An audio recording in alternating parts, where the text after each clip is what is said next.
The 5 remaining members of the so-called Bali Nine drug ring have been freed and flown back to Australia after almost 20 years in an Indonesian prison.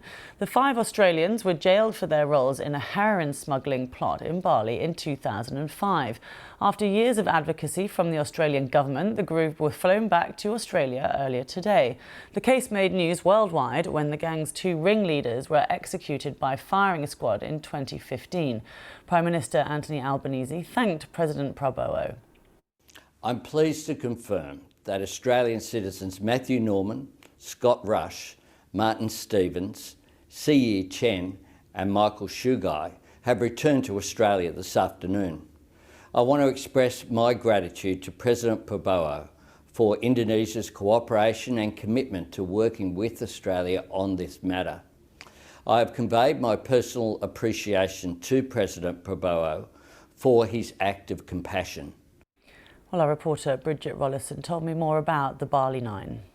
If I take you back to 2005, the Bali Nine were caught attempting to smuggle heroin out of Bali into Australia back in 2005 after a tip-off from the Australian Federal Police to the Indonesian police.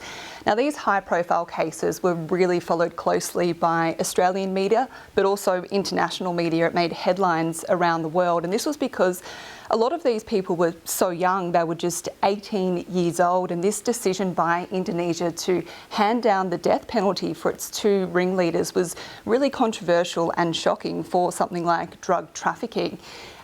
Now, I remember I was a teenager at the time. It was, I remember it so clearly because these 9 faces were saturated across our media, and there was a lot of sympathy for these young people who had made a pretty stupid decision to stash drugs in suitcases and strap heroin to their bodies, and a lot weren't given a second chance. So a really controversial part of this, though, was the fact that the Australian Federal Police tipped off the Indonesian police knowing that there was the penalty of death in place for drug trafficking.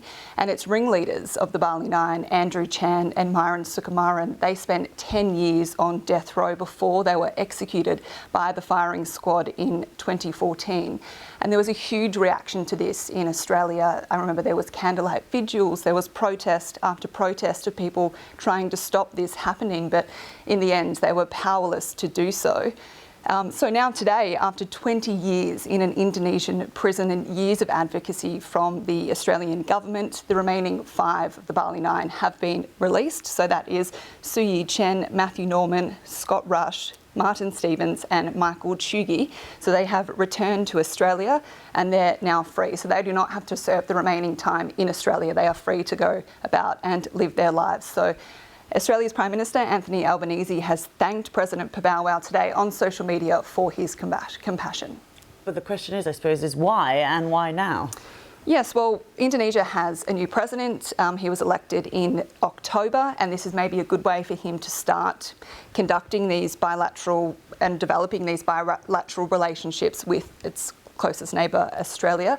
Indonesia also has a new criminal code, and it's a bit more progressive to capital punishment. And ever since this outcry over what happened with the Bali Nine in Indonesia, there hasn't been any death penalties since 2016. So it looks like Indonesia, with its new president, is also shifting away from that. But this is a really big relief for those 5 people, also for the Australian government and a lot of Australia who've been campaigning for this for a very long time.